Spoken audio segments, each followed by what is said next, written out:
Živijo, jaz sem Boštjan Ahbar in to je podcast Podrobnosti, 36. epizoda. Anže Tomič, kaj dogaja? What? Ne smem več tega delati. Ne, mis tega, to sem kadar je pižam. Ja, to je res. Noč, evo me. Okay. Prejšnji teden smo bili off, oziroma smo predstavili ta podcast za en teden, tako da opravičilo glede tega, pač zasedenost je bila tako na moji kot na Anžetovi fronti premočna, in je pač cajta zmanjkalo, po domače rečeno. Ti si imel čez Oskarja, že?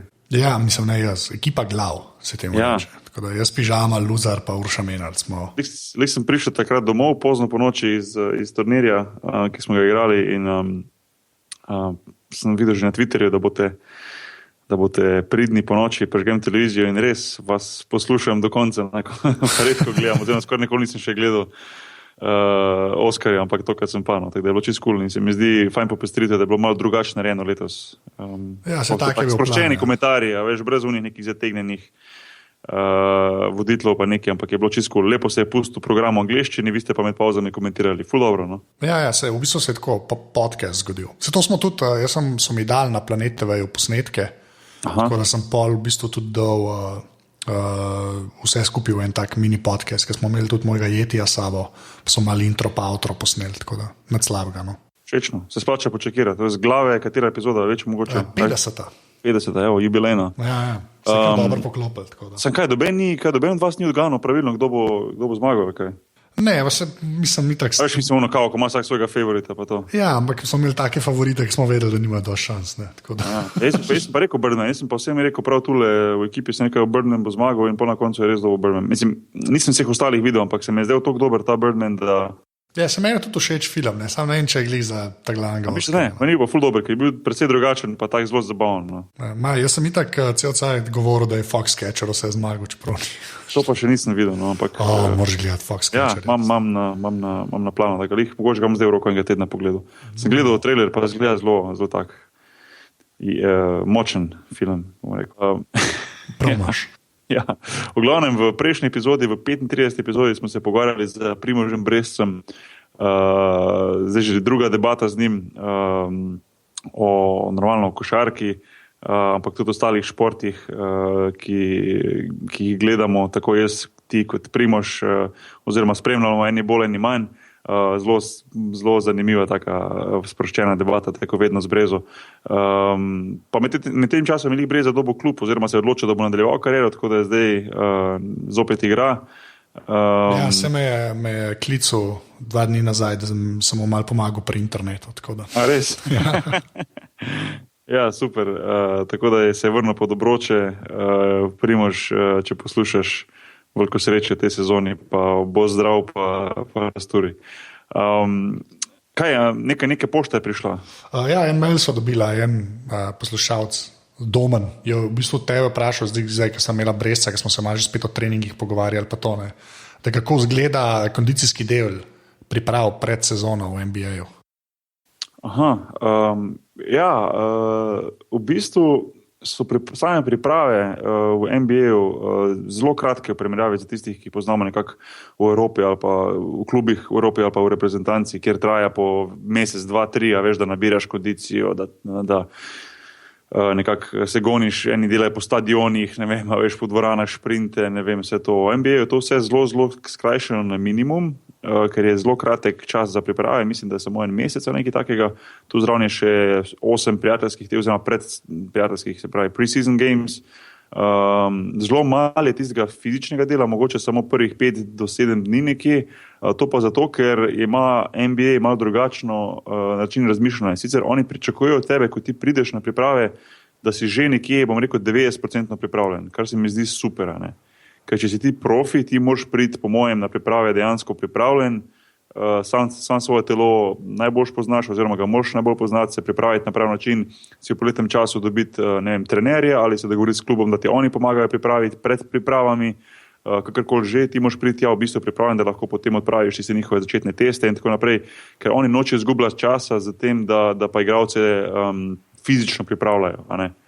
Se pravi, kar hiter ti na pripravah že začneš delati taktiko, delati tehniko in tako naprej, in to se meni zdi super način v primerjavi z tem v Evropi, kjer ponovadi te fizične, bazične priprave trajajo res dolgo in se doskrat zgodi, da je mogoče malo že pride do tiste zasičenosti, še preden nekak sezona začne, ker z ekipo preživiš recimo 2 meseca praktično vsak dan skupaj po 2-krat, eni celo 3-krat na dan, non-stop se gledaš, potem na pripravah, v hotelih, na potovanjih, pri obrokih, a veš, in pride malo do tistega zasičenosti, utrujenosti je, a veš, sezona se pa še začela ni. V Ameriki imajo malo drugačen način dela, kjer pač pričakuje, da si že pripravljen. Tako da meni je to na nek način boljšno. So pa to te razlike med Evropsko pa NBA košarko, o kateri smo že večkrat debatirali, tudi mislim, da z Benotom nekaj, ko smo govorili s njim v Zbrezu, seveda, pa se mi zdi, da sem prepričan, da prihodnosti še s katerim gostom, ki je pač iz sveta basketa pa tako naprej. Tako da toliko tem. Okay. Zdaj pa napovej, ko bo zdaj? Ja, tokrat pa imamo pripravljen pogovor z Mattom Taylorjem. Matt Taylor je znanstvenik v European Space Agency, se pravi Evropski vesoljski agenciji, in je zadolžen, oziroma je bil eden glavnih znanstvenikov pri projektu Rosetta. Tisti, ki mogoče ne poznate, kakšen projekt je to, to je šlo v bistvu za kaj bi rekel temu, sondo, raketo, kako že, ki je pač, bom rekel, v narekovajih ulovila komet, ki se imenuje 67P Churyumov-Gerasimenko, zanimivo je. In nekako lovila ta komet, mu sledila, ga snemala, ga zbirala podatke in na koncu celo na njem tisti ta Philae lander, del tega pač te sonde je tudi pristal in je to pač prvič v zgodovini človeštva, da imamo dejansko zdaj enega našega robota na kometu, ki trenutno drvi na neki drugi strani našega osončja. Tako da je to res en tak zanimiv podvig, ki ga bo pa mislim, da znal Matt Taylor vrhunsko pokomentirati. In bo nas čaka tako dobra debata. Matt Taylor je zanimiv sploh zato, ker je v bistvu res tako malo odštekan znanstvenik, ne vem, cel potetoviran, posluša neko metalno muziko, ne vem, veš, tako malo odštekan. Že ko mi čakam na to debato. Anže, sem še kaj pozabil? Mogoče admin zadeve na hiter? Ja, podcast najdete valjda na aparatus.si, smo tudi v iTunesih, tako da če daste tam oceno, ful hvala. Smo tudi na Twitterju, pa na Facebooku, drugač pa ful hvala vsem, ki ste ga že podprli, če hočete to narediti, ker ste pa lahko na aparatus.si/podpri. To mislim, da je to, kar je admina, ne? To je to. Anže, štarti zadevo.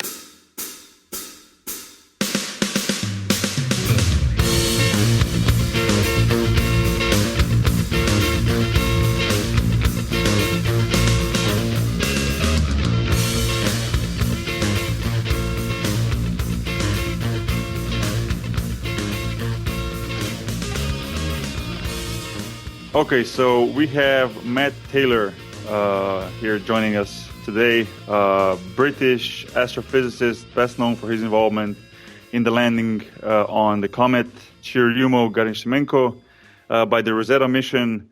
Extremely exciting mission.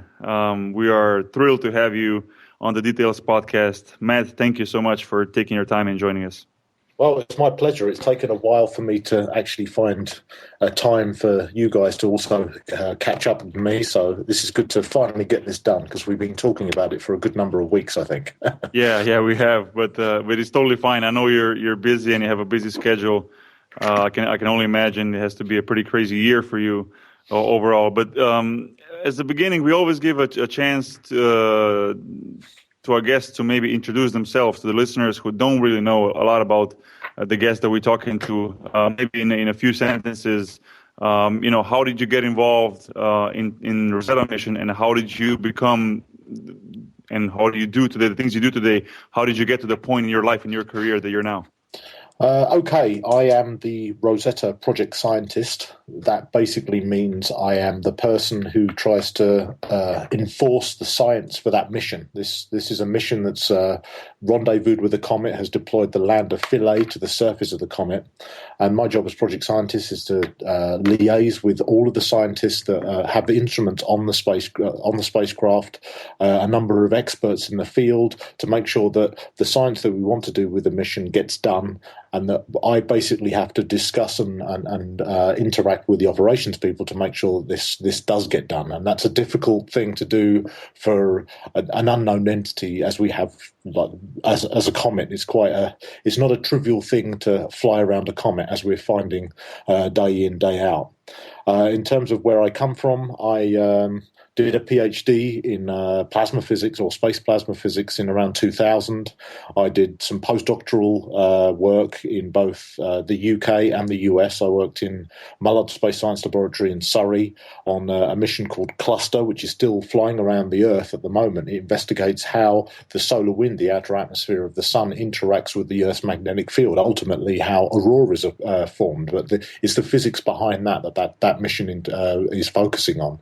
And I worked on a number of aspects of that mission. I also worked in the US in Los Alamos, the weapons lab there. But I was working again on Cluster there. There were some researchers looking at that kind of science.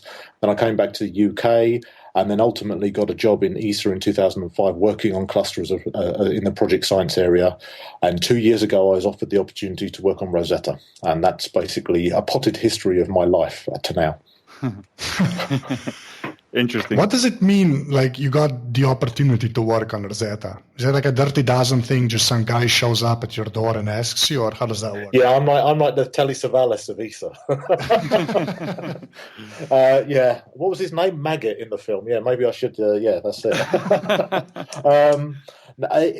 It was basically, there was a reorganization internally on the project, and they went down the corridor, and I was the person that said yes.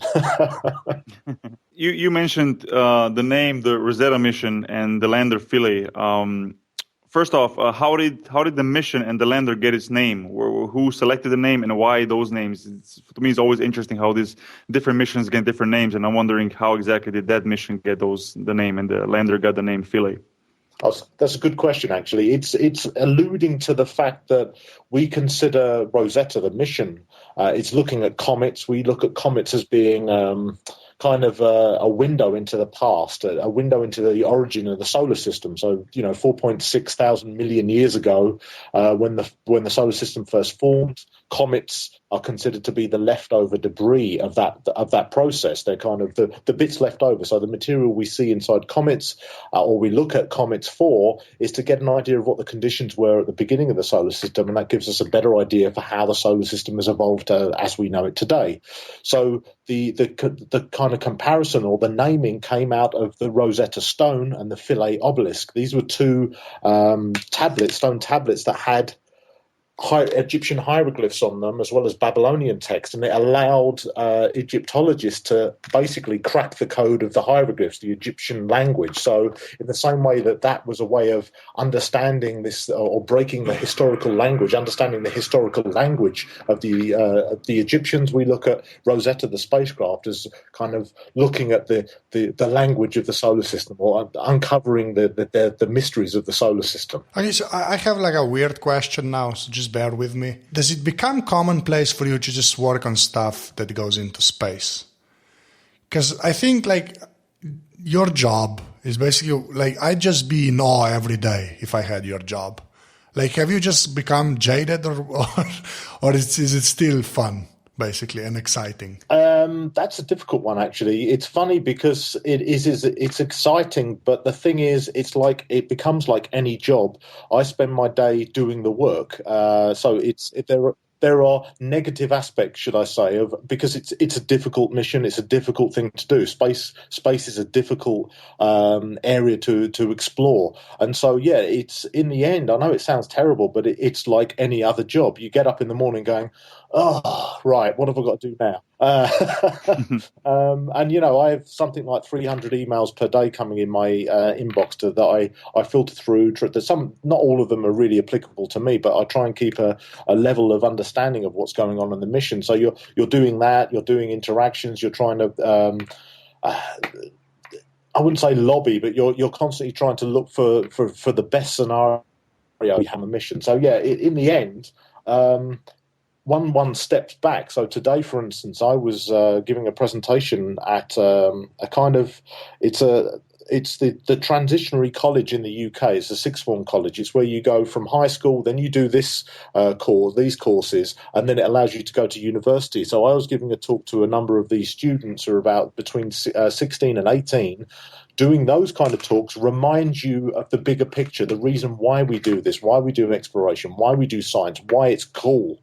But then day to day, you kind of you end up distancing yourself from that because you're focusing on all of the digits. You're focusing on the and scrutinizing the normal day to day stuff. So it's good to do those kind of presentations, to talk to you guys on this kind of interaction as well, because it reminds you why you're doing what you're doing as a job, and that then you remember actually what I do is quite cool, and my kids think I'm cool, so that's all that matters now. Anyway, yeah.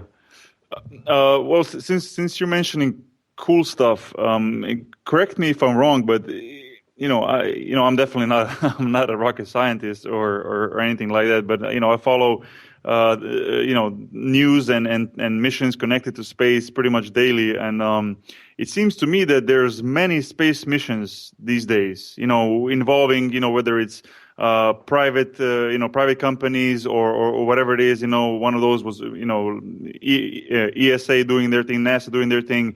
Other countries getting involved. I mean, is it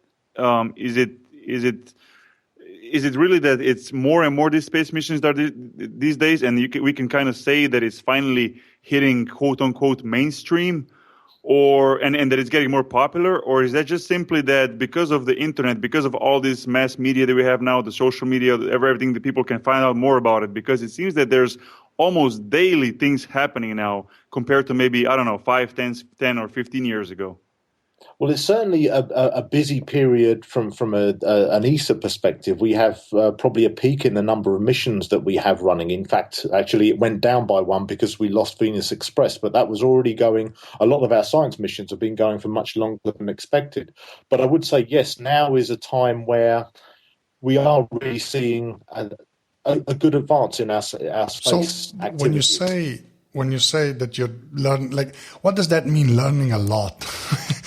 My question was can you put it in context? I think what Borky was asking, because it seems that now everything's happening in space now, and before there were 3 missions in here, and now it feels like there's 70, right?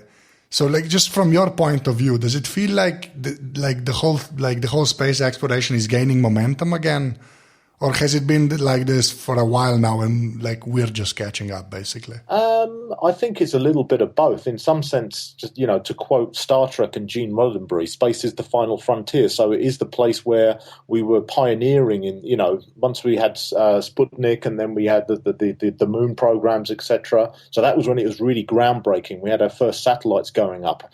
In the talk I gave today, I was talking about Giotto in the 80s, which was when, so that was Europe's first deep space mission going to Comet Halley, and that was where Rosetta was born from as well. But at the moment, I think it's right that we're seeing a lot of activity in space, but I think ultimately we have to have activity in space. It's where we as humans, and this is part of the reason why we do these missions, at least from the scientific perspective for me, these missions are the reason why we are still not in caves, sitting there, looking at our navel kind of thing. We have a natural idea or a natural want to go and explore, and space really is the next place to go, and it offers I wouldn't say an infinite amount of options, but it really is just something that there's something about space that touches a lot of people, that you remember. For one thing, we see this with the blue dot and this kind of thing, where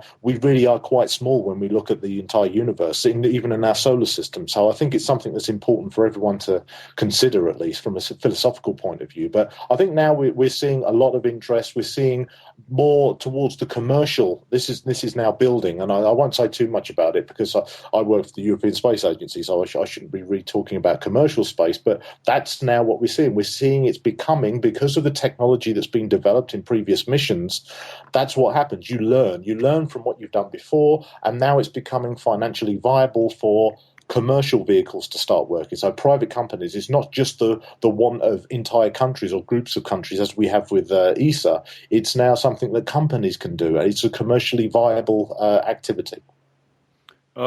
Well, since you're touching on that subject, I have to ask, because on the previous podcast we had our guest was Angelo Vermeulen, who is working on many interesting international space projects which are connected to space travel.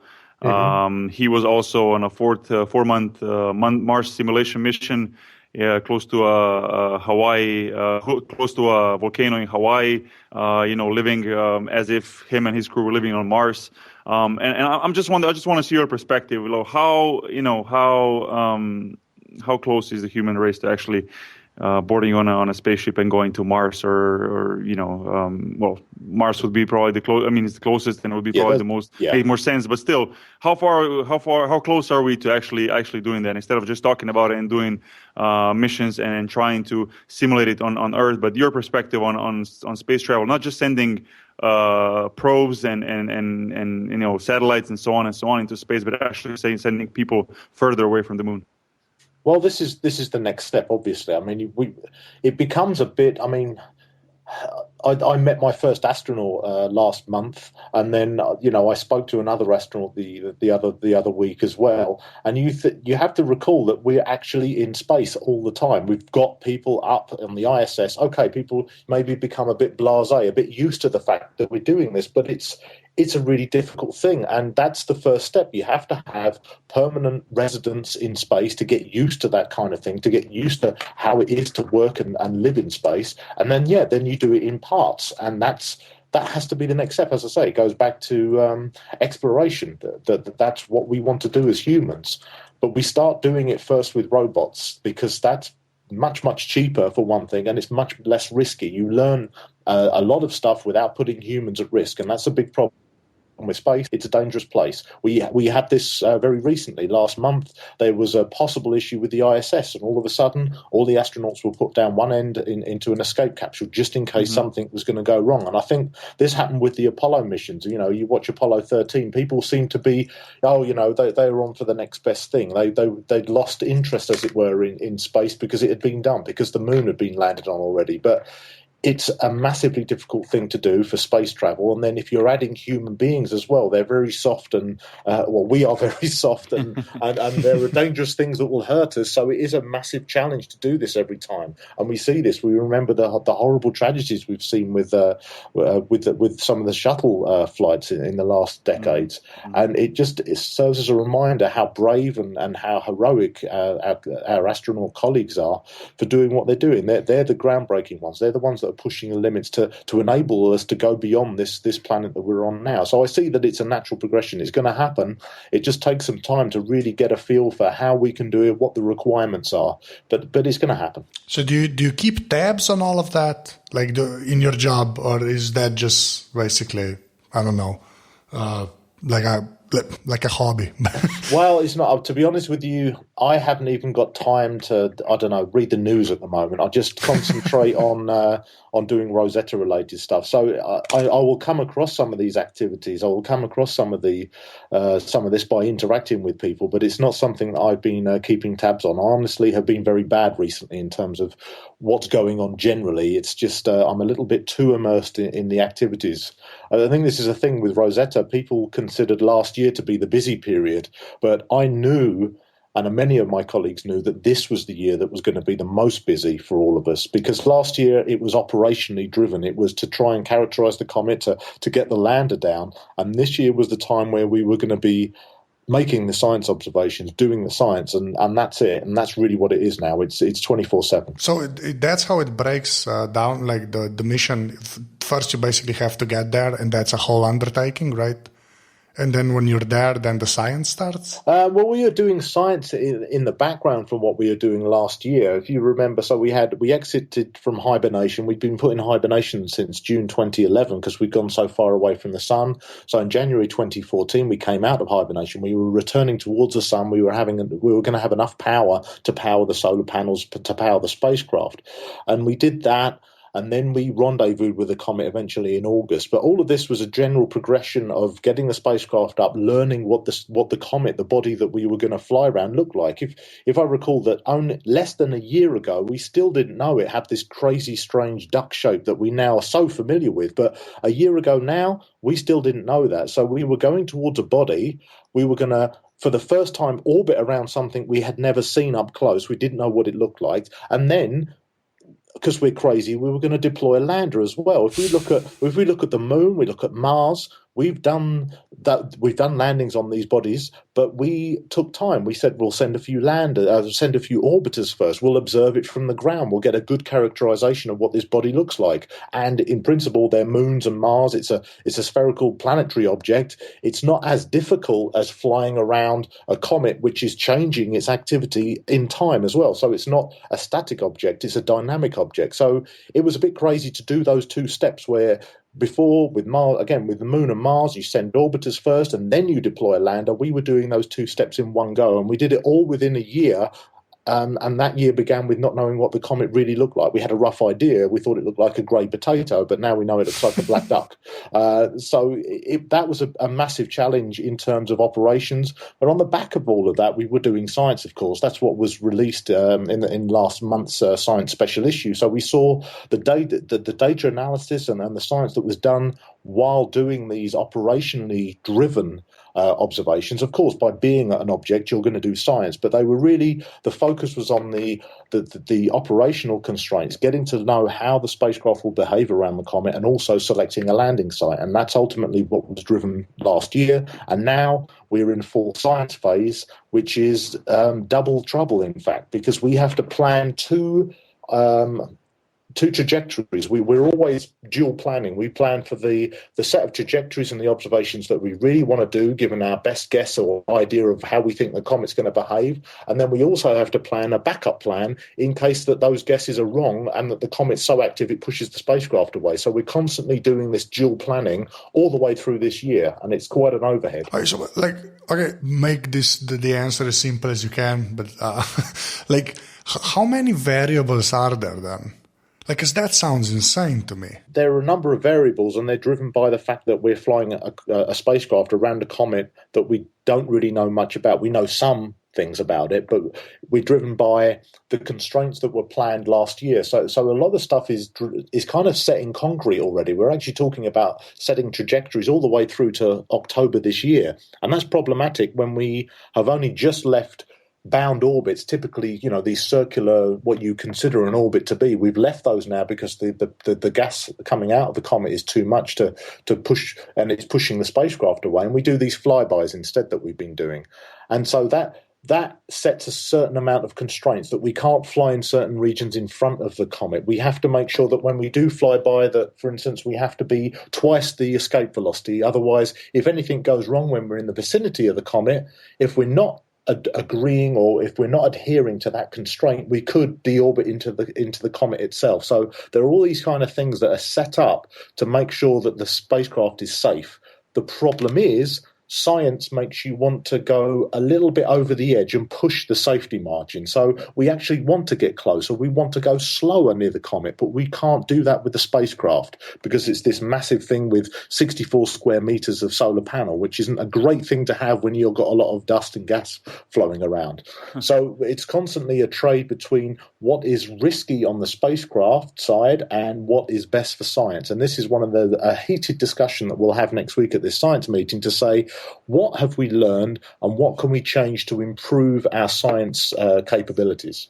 And so to list the parameters are infinite, because one would say there's the mathematical, the physical constraints, and then you have the personal constraints as well. And that's actually a major part of my job. So the personalities come in as well, and the science. For example, you can measure dust velocity by using the OSIRIS camera, the science eye of the spacecraft, and you point the spacecraft at 90 degrees to the direction of where the comet is. So that you're 90 degrees to nadir, as we call it.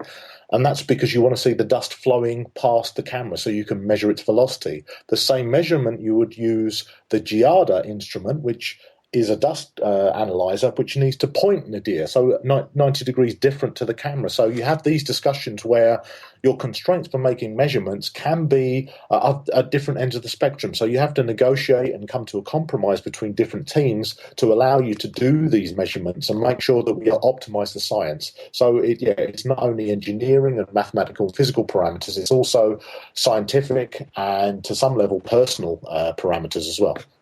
Okay, so how well has the spacecraft held up to because you said you didn't know much, I guess, before it went there, but did you basically plan for most eventualities, or you're now stuck with something you basically built and you're making the best of it? How does that work? Well, I think in some extent you are making the best of it. You always think in hindsight. Well, we have this joke that says every time we see something, we think, well, we'll know better for Rosetta 2, for instance. But we have a very good spacecraft. We have very good instruments. But it's an absolute unknown environment that we flew towards. Well, I wouldn't say absolute, that we have knowledge. We've been observing comets since, for thousands of years, actually, historically. And in space, we've had a number of missions going to comets. But Rosetta is special because it's gone so close and it's staying with a comet. So we have a very good idea. We had engineering models to allow us to fix these constraints that you were talking about. And now is the time where we're trying to say, well, we had this constraint that said we have to maneuver here. Do we still need that? Because we were seeing that actually it didn't look like we needed it. So when we do future planning, can we cut that out of our constraint list? And therefore it gives us a bit more flexibility to do more. Maybe it gives us more fuel in the long run. So that's happening now. We're basically acting on our knowledge. And I think I was saying it earlier on, where we've just come out of these bound orbits, these classic circular orbits, and now we're doing these flybys, we're seeing different parts of the coma, the outer atmosphere of the comet. We're seeing the day side, whereas before we were in the Terminator, where you're kind of flying in a circle around the night to day side, the line that you draw from those two differences, the plane that's formed between the day side and the night side. We were in orbits there. Now we've actually gone fully on the day side, and this flyby last Saturday, actually passed across, Saturday week, it was Valentine's Day, passed across the subsolar region, the face of the comet, and it was quite a hairy ride. There were some things that weren't perfect. The spacecraft kind of lost its navigation a little bit, but everything was fine. I mean, it could have gone into a safe mode, which would have sent the spacecraft about 300 kilometers away from the comet into a safe place. It kind of runs away because it has to be autonomous. But as it was flying through or very close to the comet, the star trackers, these are the navigation devices that use their software. They can see all the different star formations, and they have software that tells them where they're pointing. If they can't see that properly, then they get a bit worried, as you can imagine. And so this was a potential problem, and is always a potential problem when we get closer to the comet, where there's more activity, there's more dust, the pointing goes off. We're semi-autonomous, basically, because signals take about half an hour to get to the comet in one direction, so we can't fly this thing by joystick. We plan trajectories. We assume that we know we'll have a certain error in where we think we're going to be, and if that error is greater than we predict, the spacecraft will determine itself that it has to get away because it's in danger, and then we have to go through quite a long procedures to try and get back again, to analyse why we went there, why we had trouble. But so far things have gone well. I mean, yeah, we're still there, and we're still doing the science that we plan to do. All right, there's the lag also, yeah. Yeah, I was going to ask, but before I ask this question, I want to ask something else. So I always thought that the spacecraft, the Rosetta, is, now that it's so close to the comet, that it's actually being dragged by the comet because of its gravity. So are you saying that the comet's gravity has nothing to do with where the spacecraft is flying? So the spacecraft Rosetta is actually maneuvering itself and kind of orbiting around and following the comet, or is there some gravity, specification, some gravity that actually is strong enough that is also pulling the spacecraft behind it? Oh, there is a gravitational attraction. It's just that the outgassing of the comet is strong enough to deflect that. So this is the point now. We're in these special trajectories that are more, I think they call them hyperbolic. They're like escape trajectories. It's a bit like when we approached the comet last year, we had these very strange triangular trajectories. Now we have square trajectories, not the classic orbit that you're familiar with. By definition, an orbit brings you round to roughly the same place. So we were doing that all the way through January, and we had predicted that we would come away from the comet and start these other trajectories because the activity of the comet would overcome the gravitational attraction. So you wouldn't wouldn't be able to have this classical two-body interaction. It's there still. Gravity's still there. It's a fundamental force, but the outgassing of the comet overcomes that attraction. I think in terms of escape velocity on the surface of the comet, it's something like 1.7 meters a second. So for you as a basketball player, I'm sure you can jump higher than 4 centimeters on the Earth. I think you can probably jump a lot higher than that. That's probably maybe you can just about jump 4 centimeters if I was sitting on your back, because I'm quite fat. But the point is, if you can jump over 4 centimeters, if you were standing on the comet, you'd be able to leave the comet. You'd break the escape velocity. That's easy for any human to do, really. Right. So it just gives you an indication of how small the gravitational attraction is around the comet. And that's what makes it a very weird environment. When you look at the images we get from the navigation camera, from the OSIRIS science camera, you look at features and you start considering terrestrial analogues, things that you see on Earth, and think, it looks like this, it looks like a rock, it looks like... But then you have to consider the alien environment that this body is. If you look at the duck shape and you consider where the back of the duck, as it were, if you're sitting on that, what's the gravitational potential actually doing? In fact, if you consider that just looking at the shape, that the center of gravity is probably in the neck. So if you were sat on the back, the gravity will be pulling you towards the center of the neck. So how does that work? I mean, this is a simple conception. It probably isn't doing that. There's probably different gravitational potentials, and that's some of the science measurements we're making. But this kind of concept of a low gravity, weird shaped object, how does gravity work? How does it interact with the particles that are lifting off? Is the sun charging? And we've seen this with the moon. The sun charges some of the dust particles and makes them lift off. And then what happens? When we see some of this gas sublimating or pushing off the dust as well. So it's just such a strange environment that we're flying around. That's what makes the mission cool, I guess. So where exactly in solar system is the comet right now? If I'm not mistaken, it's like... If you look from the Earth's point of view, it's on the other side of the sun, correct? Yeah, that's basically it. It's over there. Simple answer. Yeah, over there, yeah. I'm pointing up in the sky. I mean, that's actually another constraint actually that we have at the moment. This conjunction is highly problematic in terms of observation. So we have a lot of ground-based support where they're looking for the comet from the ground, scientifically, but also operationally. We can monitor it from the ground. I mean, even in August, there were measurements made by the European Southern Observatory, and they were measuring the comet coma, the outer atmosphere in the tail, to be something like 20,000 kilometers already. So it's a really big entity. So as well as not really being able to observe it properly because it's near the sun, we also have the problem with data telemetry, that it takes some time or we have a reduced amount of data going through or being able to downlink to the space from the spacecraft. Okay. Now, if the first part of the mission, to say like that, was obviously to get to the comet. The second one was to land on it. The Philae lander, the mission which I followed closely, and I followed the day that the Philae landed successfully, and all the cheers and everything that you guys were happy. I watched the web transmission and all that. It was really cool to see. I mean, you could really get the sense and the feel how much it meant to the people that were involved. Obviously, because this has been a year-long process. How did you guys choose the right time and the location of the landing once you got to the comet? How was that determined? Well, I mean, first we had to choose a landing site. That was one of the drivers, actually. So we chose landing sites which were then analysed to see how easy it was, he says, to land. And the problem with this really strange shaped duck is that it didn't have there wasn't anything that was perfect. So the landing site we eventually chose on the head of the duck was the least worst of all of our options, because the body was a very it had a lot of diverse terrain, which we're seeing more and more now that we've got up close to it. So that was problematic, but we had the best option with Site J, or Agilkia. And the flight dynamics colleagues, both in ESOC and in France, analysed what the best way to make the delivery were, or how the comet would, the lander would be deployed best.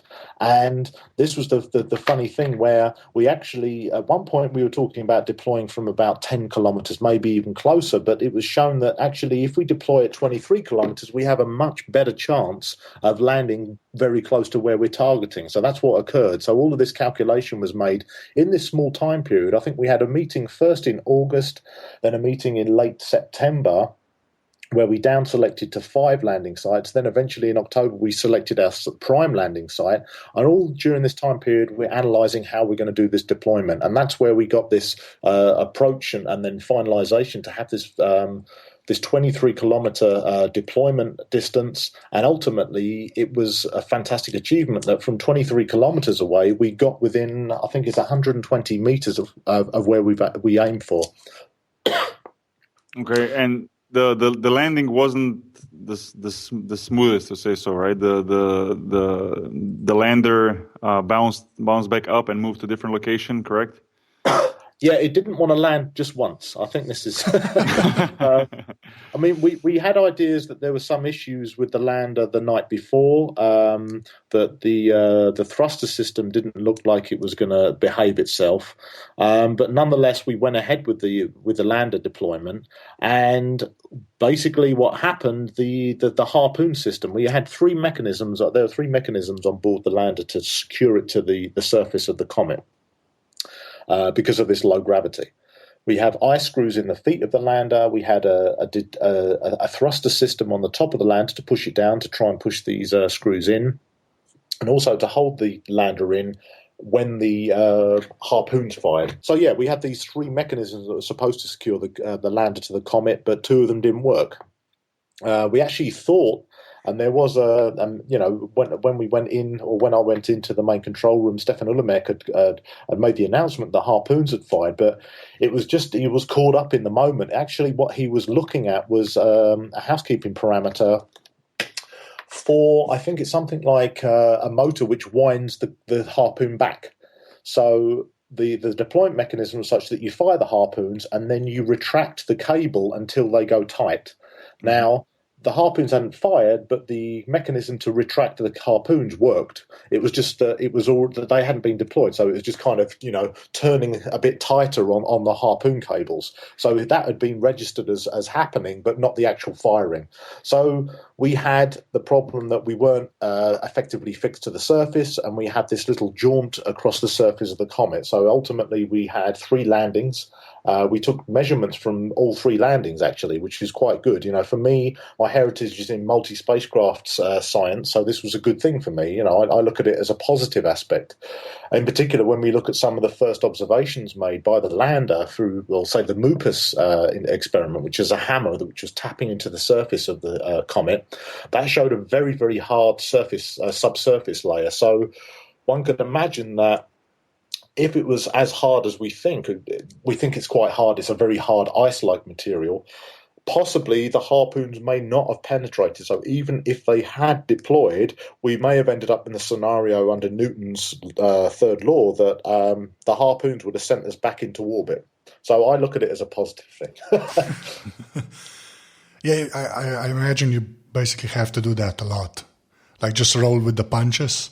Well, yeah, I think, as I say, a glass is half full in my mind. So that's how I look at it, and that's how you have to deal with this. You have to look at the best part of the situation that you have. In fact, today I was asked a question about what happens if something goes wrong on the spacecraft. It's not like the space station where you can, although it's it still costs money and you have to launch things, you can go up and tweak things and fix things like we did with Hubble as well. We could fix Hubble because it's close by. We can't do anything because it's so far away. So we have a robust system, but there are things that will go wrong, and ultimately we have to take the positives out of this, and where we've eventually landed, this resting place that the Philae lander is in at the moment, is somewhere where we couldn't have dreamed to target to. It's really giving us a vision of kind of it looks a very primordial, microscopic landscape that we're being able to observe, because we have the resolution now. Nothing compared to we have on the orbiter. We can get down to something like 11 centimeters. That was the scale or the resolution of the images that hopefully we'll see released this week from this close flyby from about 6 kilometers. The resolution of the camera there, 6 centimeters per pixel. We have images of millimeter scale of the surface. So we were seeing stuff that wasn't as dust covered as the first landing site that we were going to hit. The place that we're in now, we're seeing something. It's a bit like it's pristine. It hasn't got as much dust laying on the top of it. So we're really seeing under the surface, as it were, some of the different morphology that we're seeing on the larger scale. We're seeing in the small scale where we've landed, and it's all around us as well. So it's a really great spot to have landed. It's just problematic if you want to come out of hibernation, and that's what we're waiting for. So ultimately, the lander did what it was supposed to do. It had 3 phases. It had a separation, descent, and landing, and it had a first science sequence. All of this was going to take 60 hours, and that's roughly what happened. It's just that we had to modify, or the land team had to modify what they were operating in case they did something wrong. So they had to make a decision about deploying the drill at one point. So they delayed that until the end of the first science sequence, because they didn't want to perturb the lander too much. So they were slightly changed a lot of the sequences, but they still secured a number of the science objectives that they had. And then the lander, as designed, had to go into hibernation. It's just that it's in hibernation longer because it's in a situation where it hasn't got as much illumination as it would have had if it was in the center of the landing site.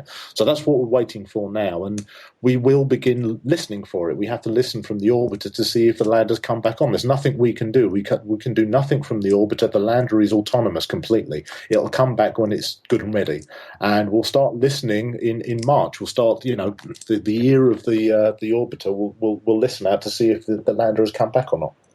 Yeah, that was going to be my next question. The hibernation, that is basically resting and resting tightly now, and you guys are just waiting for it to wake back up and give new information, new updates, which I know it's going to be a very exciting moment once that happens.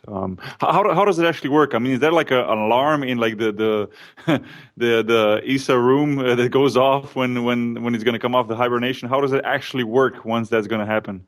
No, it's actually I mean, the lander itself will come back if the power is enough to start a reboot. It goes over a certain level. I think it needs about over 4 hours of sunlight and a certain level of sunlight, and then it will be able to. It will reboot itself. It will come out of hibernation, and then it will start taking measure. It will go into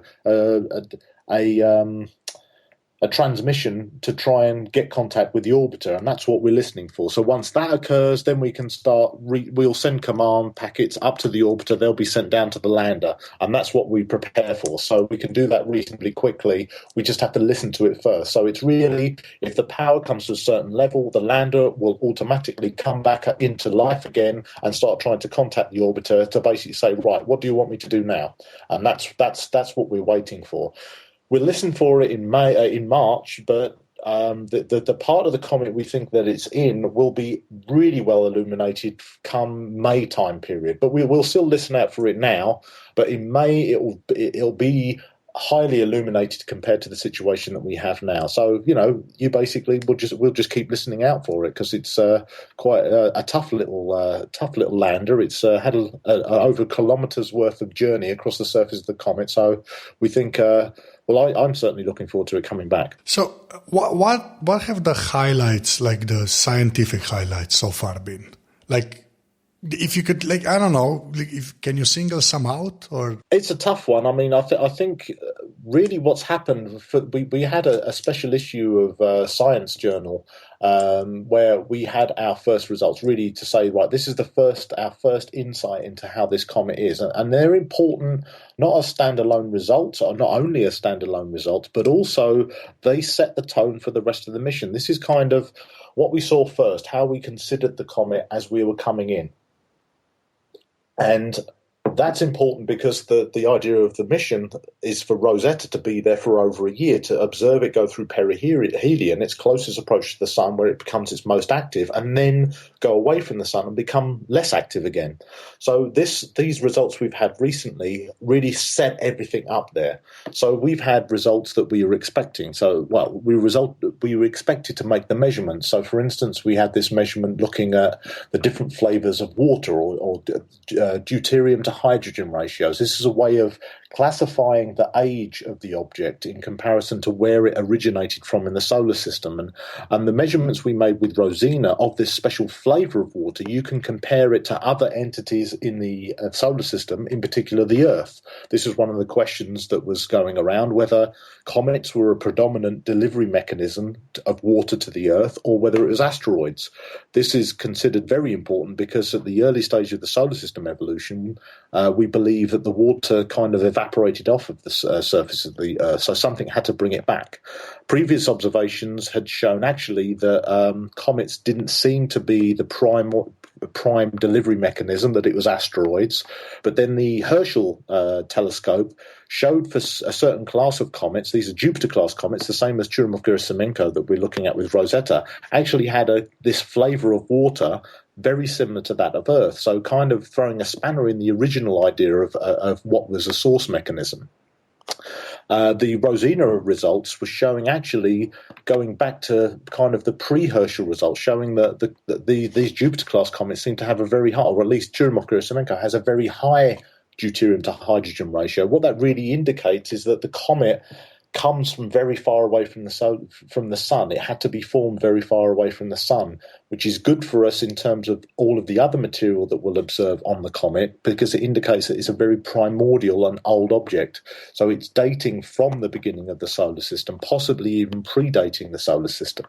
But this was one of the major results to say, hang on a minute, this is really showing us something strange about comets. It's kind of indicating that it's not as easy to classify the differences between we have Oort cloud comets, we have Kuiper belt comets, we have asteroids, we also have main belt comets now, and that the more we look at them, the more we see that they're more like a similar species but have different evolutionary paths rather than distinctly different animals. They may come all from the same family, but they have had different paths. And so that's something that one of the major results, the fact that we had, just the shape of the comet itself has been really, I think, one of the most interesting things for most people. And what we're seeing there, and for me, I'm scientifically a plasma physicist, so I've never really looked at images. It's not something that I do scientifically. I look at the stuff that you can't see. I look at magnetic fields. I look at plasma populations. And so it's been a change of tack for me to be able to look at images. I'm slowly starting to appreciate them. But that's been something that's really, as I was alluding to before, the fact that you've got these very strange features on the surface of the comet. So there's a paper that describes the morphology, the features on the comet.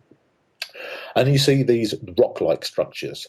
Then you also see effects that you would see, again, looking at terrestrial analogues, it's a bit like going to the beach, and if you see a boulder on a beach or a rock with sand around it, you see flow around it. You're actually seeing the possible evidence of dune-like structures in some regions of the comet, which are indicative of some kind of surface flow, some kind of surface winds, which are very strange at how they would form and why they would do what they're doing.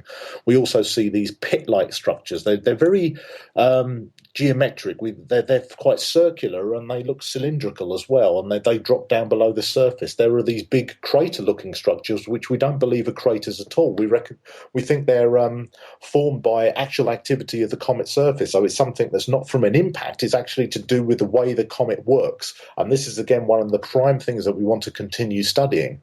One of probably the most important things that we're going to focus on is the fact that from the first observations, we saw that the neck region of the comet was quite active. Now, if you look at it, you say, well, is it two bodies that were stuck together, or is it carved out by activity? And this is an ongoing discussion as to whether it's a a binary contact, two bodies stuck together, or activity has driven the neck to be carved out. And that's what we're seeing at the moment. In fact, there's one region you can see that's eating into another region around the neck, and you can see where one region looks like it has more surface dust deposits and the other looks more pristine. And we're actually seeing at the interface between those, we're seeing evidence for a different spectral nature. So actually, by using the different filters on the cameras and also from the infrared, the neck appears to be slightly different to the other regions. So is that indicative of why that region is more active? And that's an ongoing discussion. And in fact, another interesting thing about the neck is that we see some cracks forming. So that's, to be honest with you, an operational worry. I was talking to somebody today in a school presentation that I gave, that would be quite detrimental, in my opinion, for the mission if the comet does split up, because we'd have to fly quite far away from it, and we still haven't done some of the things that I'd like to do in terms of getting close up. But these kind of features, these surface features, are fantastic, and just the way we're investigating the coma. I'm now talking about all of the science that we've done. I can't pick out single things. It's difficult. The fact that we're getting an idea of what the comet perfume is like, the fact that it smells of ammonia, it's got sulfur in it. It's actually a horrible smelling thing if you were there. But as some of my colleagues have said, it should be okay because there's enough alcohol. So I mean, the fact that it smells and it's alcohol is like a good or a bad Friday night out, depending on what your perspective is. So it's there's all these kind of things that are just fascinating, that you're getting an insight into the material this thing is made of. The fact that we found out that it's a very primordial, very old object means that the subsequent observations that we're making will really put into context and where the comet comes from.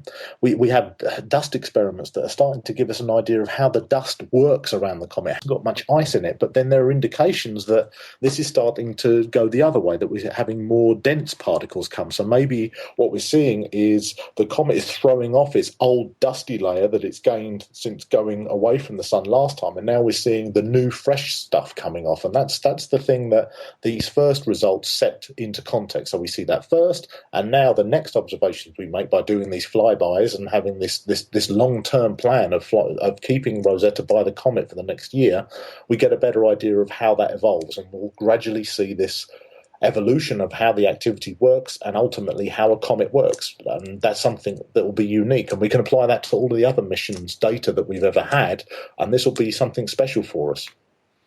Yeah, you really answered the question on so many levels. Some questions that I had, you answered already, and you answered it perfectly. It's really fun to follow this mission and to find out all the things that you're explaining now.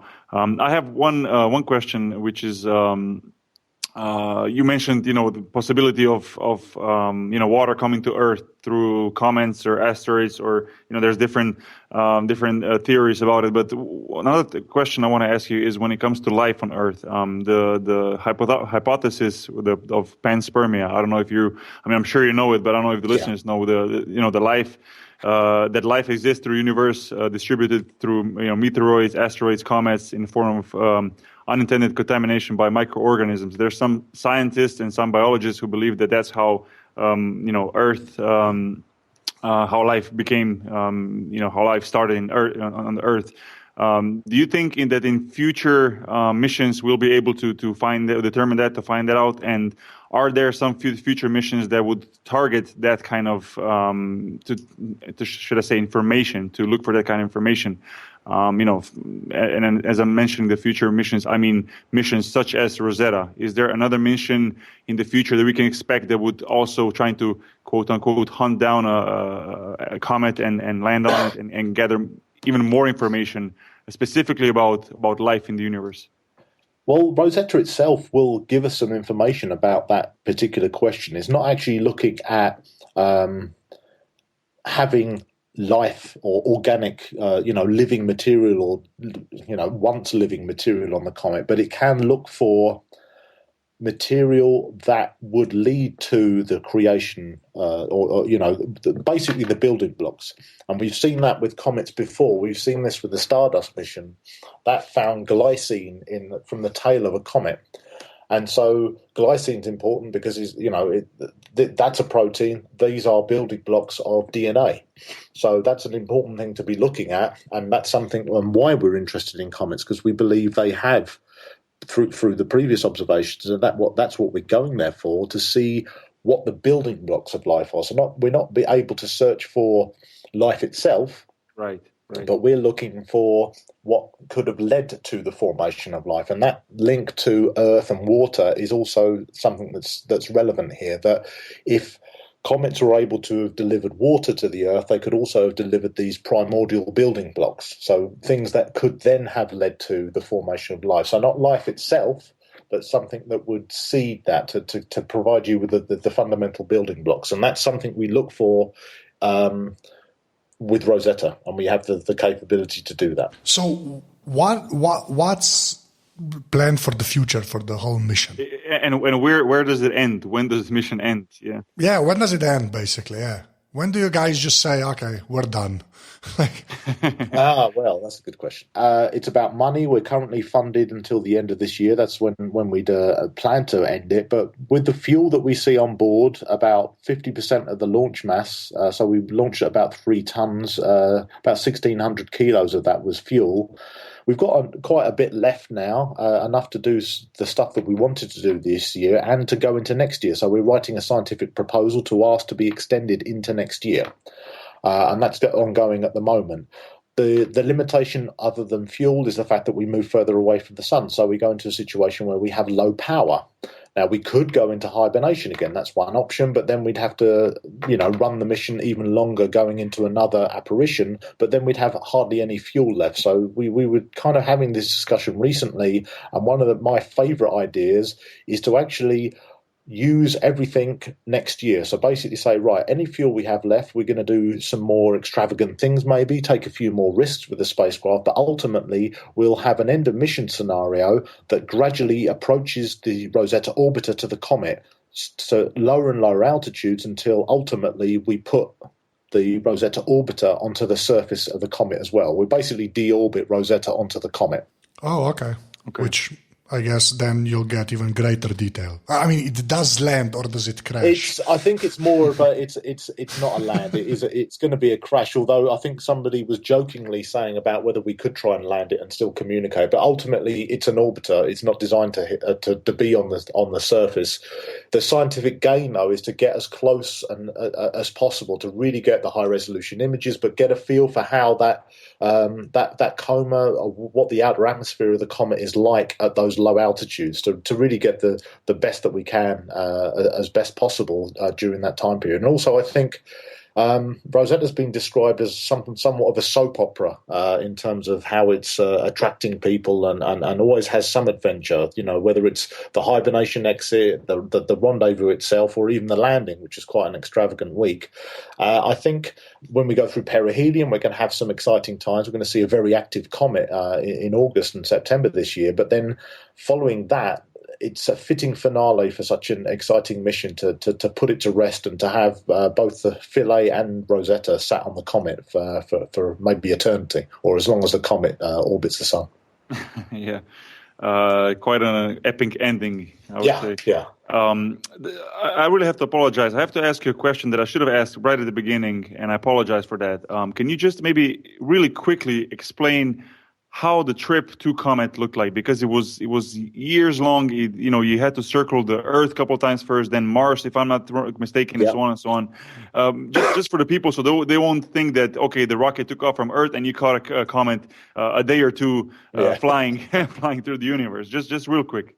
Yeah, one of the biggest challenges for Rosetta or for any cometary mission is to actually catch a comet, and that was one of the difficult things. One of your limitations for space travel is to get enough mass off of the surface of the Earth and get enough fuel to do what you want to do. So even though we had 3 tons of spacecraft and fuel, it still wasn't enough to get us out to the comet. The comet goes out to the Jupiter orbit. So we had to use the gravity of the Earth and Mars over 10 years. We were flying around and orbiting the solar system. We used the Earth 3 times to slingshot us out towards the orbit of the comet, and also around Mars as well.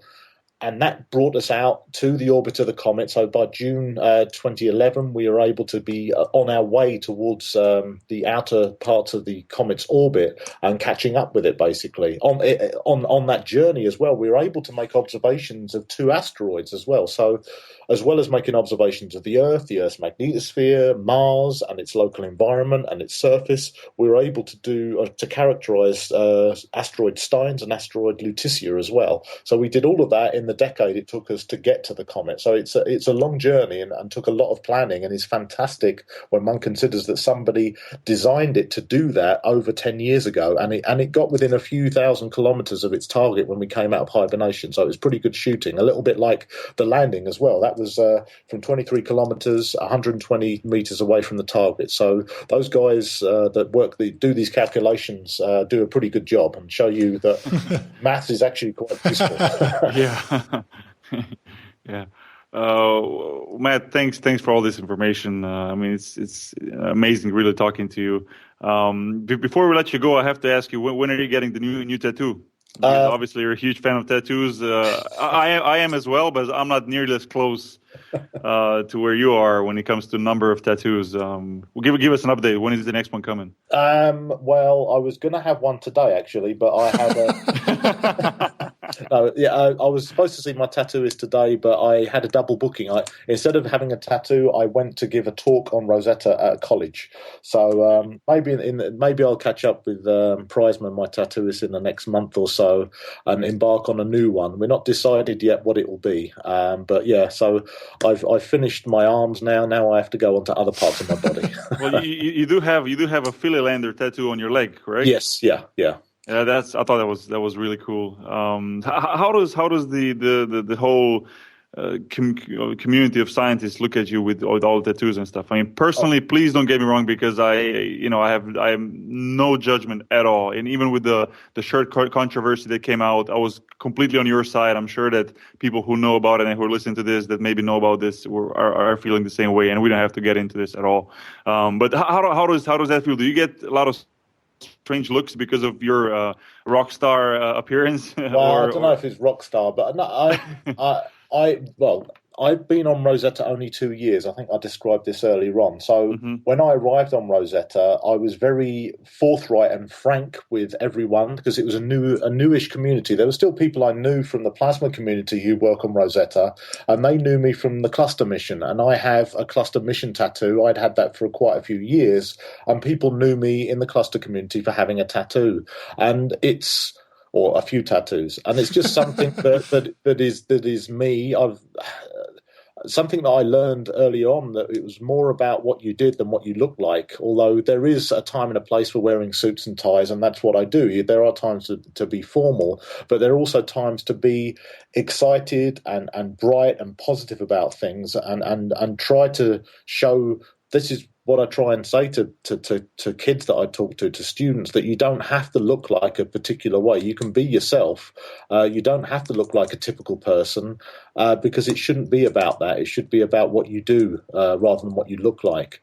But for when I moved to Rosetta, because I had a cluster tattoo, I kind of showed them, I didn't get undressed in front of everyone, but I gave a presentation and said, if Rosetta comes out of hibernation, I'll get a Rosetta tattoo. So I vowed to do it, and therefore I had to do it ultimately. And that's why I had the Rosetta tattoo, to demonstrate to everyone that I was committed to the mission.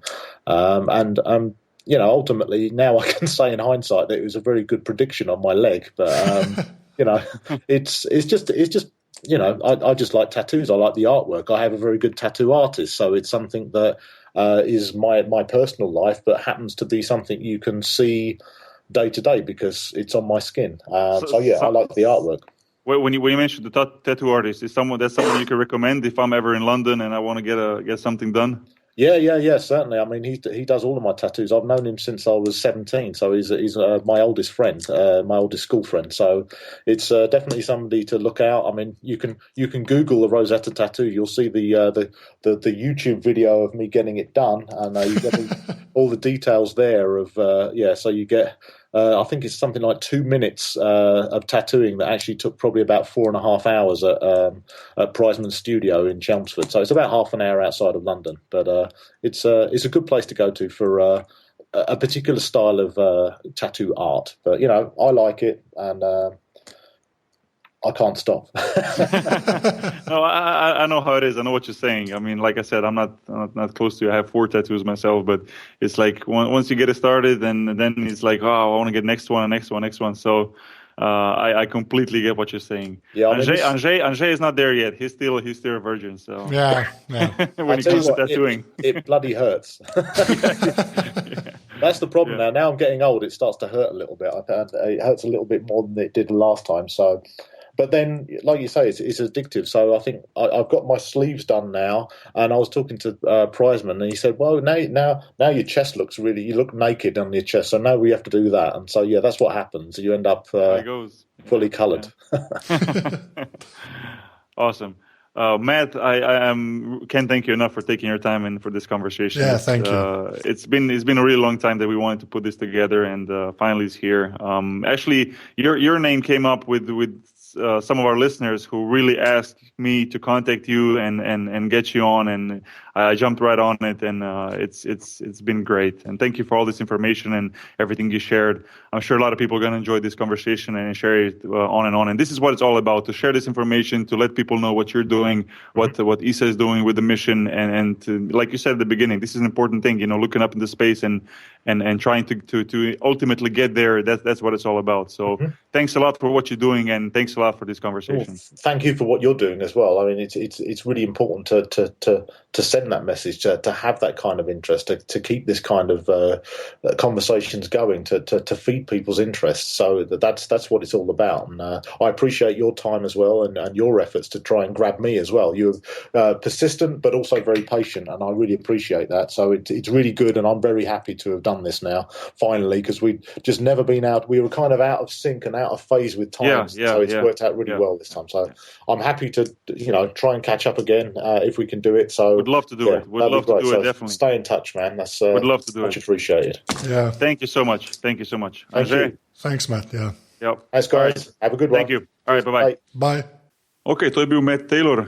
Jaz upam, da tudi vam bila tako zanimiva debata, kot meni. Anže, tebi bilo kul? Bolano dobro. Ja, zanimivo res, kaj vse se dogaja in nasplošno, kako je življenje oziroma tudi videnje na vse to, na ta podvig enega znanstvenika, ki je dejansko dnevno vpet v to. Pa res se mi zdi tak čist, po mojem, če bi se z njim pogovarjal o čem drugim, ne o tem, bi mislil, da sploh ni znanstvenik, ker je čist tak skoliran, normalen tip, ne vem. No. Res je. Tak je pač. Posebnež, ampak na dober način. Na najboljši možen način. Ja. Za tiste, ki ne veste, tista kontroverzna stvar za majico oziroma za srajco vmes, ki je bila. Anže, koliko ti veš o tem? Ja, jaz vem, da jo je imel, pa da je folk pošizil, več pa ne vem. Ja, v bistvu lih takrat, ko je ta lander Philae pristajal na kometu, ko so imeli ta glavni dogodek z vsem medijsko prisotnostjo tamle v tem centru njihovem, in vse to, in ko so naredili to predstavitev tega podviga, je v bistvu on nosil to eno majico, ki je imela neke, bom rekel, nage ženske gor, pa neke čisto tako odštekana, čisto njegov stila, veš, neke nage babe, ne vem, vse slike so na internetu, pa to, neke, ki držijo neke pištola v rokah, pa to, ne. In normalno je to potem nekako sprožilo en plaz enih kritik, ne vem, feministke so se oglasili, a veš, oni taki, tretji, četrti, da je to narobe, da je to napačno. V bistvu je pa njemu to podarila njegova prijateljica oziroma ženska, nekaj takega. Ne. Tako da je on to nosil, da je bilo kot darilo, a veš, da pač se pokaže zahvalo te osebi. To je oblekel, to je pač njegov stil, ni pa razmišljal to, da lahko on v bistvu na nek način prizadane toliko ljudi in se je pa zatem tudi upravičil.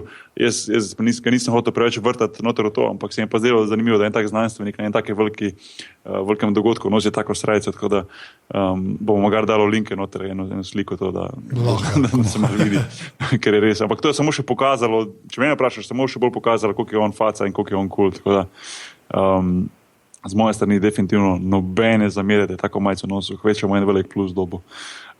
Teda to bo to. Anže, za konc, admin zadeve? Ja, podcast najdete na aparatus.si, smo tudi v iTunesih, na Twitterju, na Facebooku, da se nas pa tudi podpreti, to pa naredite tako, da greste na aparatus.si/podpri, pa Ibr hvala unim, ki ste Aparatus že podprli. Evo, tudi v mojem imenu, ful hvala tistim, ki podpirate mrežo Aparatus, vse podcaste, ki poslušate. Pa Twitter je nov, podrobnosti, kaj je podčrtaj si, Twitter od podrobnosti. Za tisti, ki boste pofollowali, bomo tu pa tam objavljali mogoče kako novičko v zvezi s podcasti, pa objavljali prejšnje podcaste, trenutne podcaste, mogoče napovedali kaj za naprej in tako naprej. Tako da podrobnosti, kako se reče, podčrtaj. Podčrtaj, tako. Podčrtaj si. To bo to. Mislim, da nisem več kaj pozabil. Ne, samo lahko poveš, kje si na Twitterju. Bog in akbar. Ok, jaz sem pa zdaj to. Zdaj pa reče, da. Ajde, srečno. Ajde, srečno. Čau.